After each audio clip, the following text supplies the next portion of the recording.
Good morning. आज हम entrepreneurship BCom part 1 का पेपर 2 का 11 देखेंगे।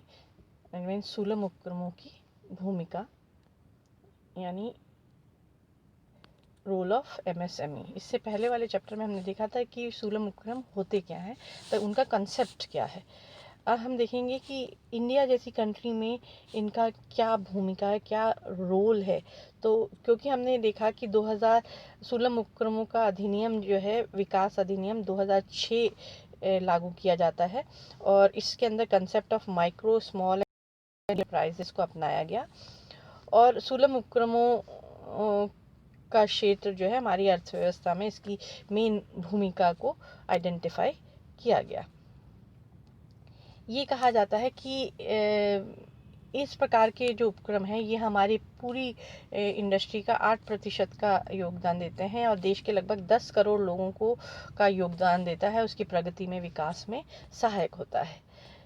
हम ये मानते हैं कि इसकी सुलम उपक्रमों की अगर हम रोल, उसके डायमेंशंस की बात करते हैं तो सबसे पहला अगर हम देखें तो घरेलू सकल उत्पाद जीडीपी में इसका कितना योगदान है। अगर हम ये देखते हैं कि जीडीपी में इसका सामान्यतः 8 से 9% तक का योगदान माना जाता है, क्योंकि ये जो है हमारे देश में बहुत महत्वपूर्ण भूमिका अदा करते हैं। निर्माणी उत्पादन की बात करते हैं तो सुलम उपक्रम देश में औद्योगिक उत्पादन में भारी योगदान या महत्वपूर्ण भूमिका निभा रहे हैं। 45% तक का उत्पादन का सहयोग ये प्रदान करते हैं।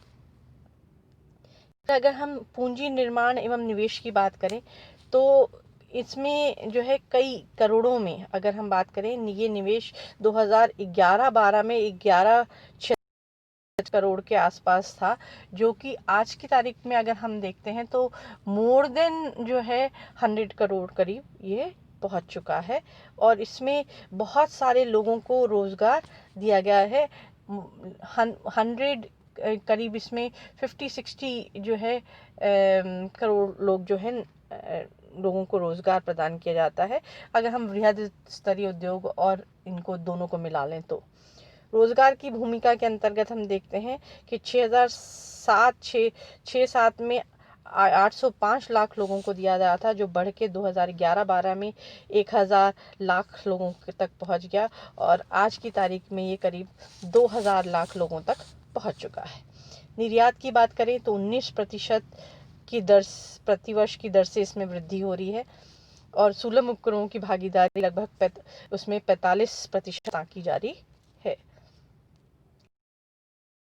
निर्यात प्रतिस्थापना की बात करते हैं तो अगर हम ये देखते हैं कि इन उद्योगों का निर्यात प्रतिस्थापना या उनके जो है निर्यात किए जाने वाले उत्पाद है उसमें काफ़ी सहयोग माना जाता है और इनका निर्माण के लिए ये सक्षम माने जाते हैं, जिसके लिए आयात की आवश्यकता नहीं पड़ती है।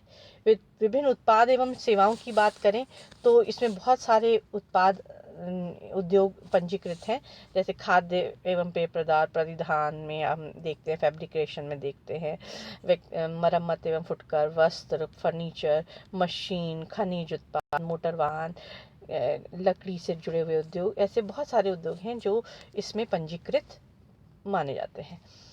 फिर महिला उद्योगों को प्रोत्साहन भी दिया गया। सुलम उपक्रम देश में महिलाओं को उद्यमिता महत्वपूर्ण भूमिका निभा रहे हैं। इनके माध्यम से महिलाओं ने भी इस क्षेत्र में अपने बहुत सारे उद्योग लगाए हैं और कई अन्य महिलाओं को रोजगार दिया है और उनके रोजगार में ये कहा जाता है इसकी देश की संख्या, कुल सुलम उपक्रमों की संख्या का 7 से 8% के बराबर है। सभी वर्गों में उद्यमिता को प्रोत्साहन मिला है जब से जो है इस अवधारणा को लिया गया है सुलम उपक्रमों, micro, small and medium scale organisation की। तो अनुसूचित जाति हो, जनजाति हो, पिछड़ा वर्ग हो, अन्य वर्ग हो, इन सब को जो है इसके अंदर विशेष स्थान मिला है। फिर हम बात करते हैं कृषि पर निर्भरता में भी कमी आई है। पहले हमारा देश कृषि प्रधान देश माना जाता था, यानी 60% इनकम या जीडीपी जो है हमारा कृषि से आता था, लेकिन और 2/3 जनसंख्या अपनी आय के लिए कृषि पर निर्भर करती है। इतनी बड़ी जनसंख्या को कृषि के से पर्याप्त रोजगार प्राप्त नहीं हो रहा था, लेकिन जब से आए हैं तो कृषि पर निर्भरता कम हुई है। बहुत सारी संस्थाओं ने अपना जो है उद्योग जो है वो कृषि से रिलेटेड भी सुलभ उपक्रम लगाए हैं, जिससे कि गांव में और लोगों को रोजगार प्राप्त हो सके। ऊर्जा पर निर्भरता भी कमी हुई है। तेल, गैस, कोयला, इस तरह की ऊर्जा जो है उसके ऊपर कमी हुई है। श्रम प्रधान है संचालित उद्योग, तो वहाँ पर ऊर्जा से चलने वाले उद्योग कम हैं, तो इसलिए ऊर्जा पर निर्भरता भी इसमें कम मानी जाती है। स्थानीय संसाधनों का सदुपयोग होता है, यानी जो आसपास के जितने संसाधन हैं उनको ही प्रयोग करके ये उद्योग लगाए जाते हैं। तो हम ये मान सकते हैं कि इसका प्रभाव ये पड़ता है कि स्थानीय संसाधनों का सदुपयोग होता है, चाहे वो मानवीय संसाधन हो, चाहे वो खनिज पदार्थ हो। क्षेत्रीय असंतुलन में कमी आती है, क्योंकि इसके माध्यम से शहरों का विकास के साथ साथ गांवों का, कस्बों का विकास भी होता है। विकेंद्रीकृत अर्थव्यवस्था रहती है, यानी सुलभ उपक्रमों से देश की अर्थव्यवस्था केंद्रीकृत नहीं रहती बृहद स्तरीय उद्योगों के हाथ में, यह विकेंद्रीकृत हो जाती है।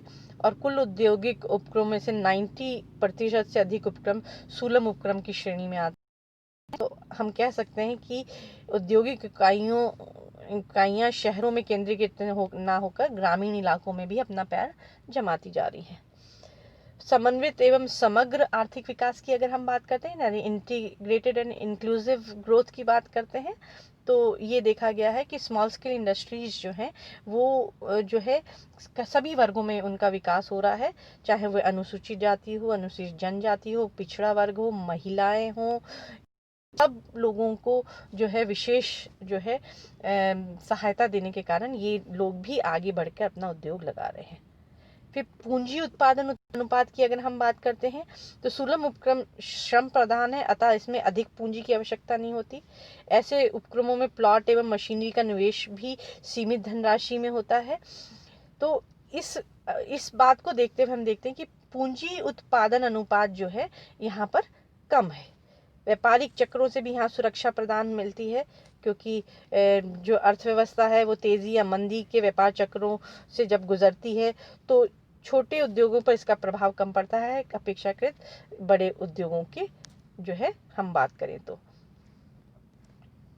तो ये हमने देखा है वो किस प्रकार से देश की अर्थव्यवस्था में अपना भूमिका निभाते हैं। Thank you.